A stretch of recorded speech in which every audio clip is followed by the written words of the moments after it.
Salut à tous, aujourd'hui je voudrais vous en parler, en cette partie entraînement, et des fibres musculaires. Okay, il y a différents types de fibres musculaires, je vais vous en parler des fibres musculaires rouges. On entend énormément de choses par rapport à les entraînements, pourquoi faire des entraînements, quel type d'entraînement. Bien, et cette partie, je voudrais vous expliquer les fibres rouges. Pourquoi? Parce que c'est des fibres qui sont toniques. Okay, ça dépend de l'activité physique que vous avez. C'est intéressant de travailler les fibres rouges ou pas du tout, parce que ça va se travailler avec tous les restes. Du coup, les fibres rouges, c'est des fibres toniques, lesquelles travaillent énormément en présence d'oxygène. Okay, cette caractéristique, c'est très important. Pourquoi? Parce que c'est des fibres qu'on a besoin d'être énormément oxygénées. C'est-à-dire que si on travaille la course à pied, par exemple, ou un travail plus de salle, comme on peut faire dans la salle de muscu classique, dans laquelle on va chercher jusqu'à un moment que notre muscle devienne plus grand, cet volume peut lui donner les fibres rouges. Jusqu'à un moment parce qu'il va gonfler, va avoir besoin d'oxygène, va avoir besoin de beaucoup plus de sang. On va travailler les sarcoplasmes de la fibre. Les sarcoplasmes, c'est les cytoplasmes des fibres musculaires et seulement que musculaires. Ça va prendre beaucoup plus de volume et c'est ça qui va nous donner les volumes. Bien, fibres toniques. Ok, on commence pas par pas.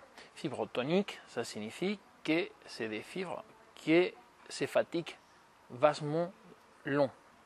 Ils ont besoin de beaucoup de travail pour se fatiguer. C'est des fibres qui sont énormément résistantes. C'est des fibres qui, pour qu'on arrive à les développer, on a besoin de beaucoup de travail à une intensité basse. Parce que, comme on sait, on ne peut pas avoir beaucoup de travail à beaucoup d'intensité. Du coup, soit on réduit le temps de travail et on réduit la charge et on augmente les numéros de répétition, soit on augmente la charge et on diminue les numéros de répétition. Du coup, fibre rouge, on a besoin de beaucoup de répétitions et comme il y a beaucoup de répétitions, la charge sera bas. Pour travailler les fibres rouges, on a un pourcentage plus ou moins de charge par rapport à notre RM, que c'est autour de 33%. De là vers le bas, on est en train de travailler des fibres rouges. Et là, jusqu'à moment, on travaille entre 33 et 45% de notre RM. On est en train de travailler la cytoplasme de la fibre musculaire, okay, les sarcomères. Les sarcoplasmes, pardon. On travaille les sarcoplasmes, que c'est les cytoplasmes de la cellule musculaire. Bien, ce travail, c'est très important quand on a besoin de travailler la résistance, quand on est des coureurs, qu'on court 10 km, 20 km, marathon, ultra trail, c'est très important le travail des fibres musculaires rouges. Plus on est habitué à travailler, plus on développe, moins ça se fatigue et plus on optimise l'oxygène qui va aller dans cette musculature. Après, pour les sports, comme ça peut être les crossfit, que c'est plus ou moins ce que nous on discute ici, les fibres musculaires rouges sont importantes et en même temps pas trop. Pourquoi?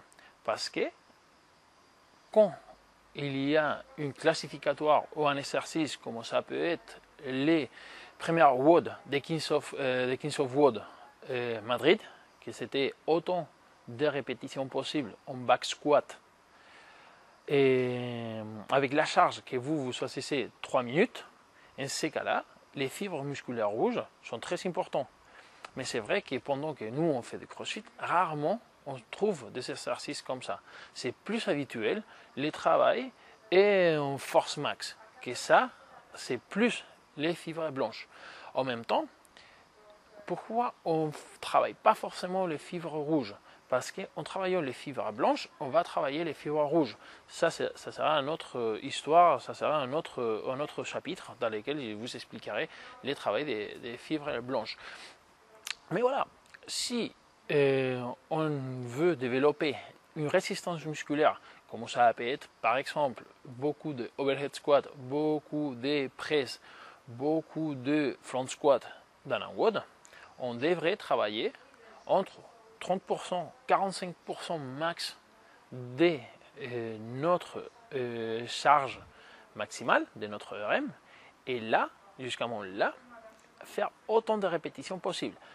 Normalement, ça c'est des calculs, sont faits des statistiques. Si on travaille à 33% de notre RM, on tournera entre 27, 30, 35 répétitions. Ça c'est plus ou moins les calculs qui sont faits. Du coup, n'hésitez pas, si vous voulez faire des WOD dans lesquels il y a beaucoup de répétitions, n'hésitez pas à travailler de temps en temps votre fibre rouge. Dès que vous courez, vous êtes en train de travailler les fibres rouges. Dès que vous nagez, vous êtes en train de travailler les fibres rouges. C'est des exercices jusqu'à en haute résistance, dans laquelle il faut répéter, course à pied, vélo, nage. Je sais pas, il y a même, vous savez, tennis, plein d'exercices dans lesquels jusqu'à vous travaillez ce type de fibres. Okay. N'hésitez pas à faire les tests, à tester de soulever terre léger et voir si pendant que vous faites un WOD dans lequel les pourcentages de votre RM ça reste entre le 30%, 45% grand max, vous arrivez à bien gérer l'effort et voir une différence. Postez les commentaires si vous avez vu des différences et si jusqu'à vous avez senti que ce travail à 20% de votre RM et beaucoup de répétitions vous a aidé. Et ça sera super intéressant, partagez ça. Et ça donnera jusqu'à des données pour voir si ça peut être une façon d'améliorer jusqu'à par exemple, traction, toast to bar ou pompe. Merci, on continue.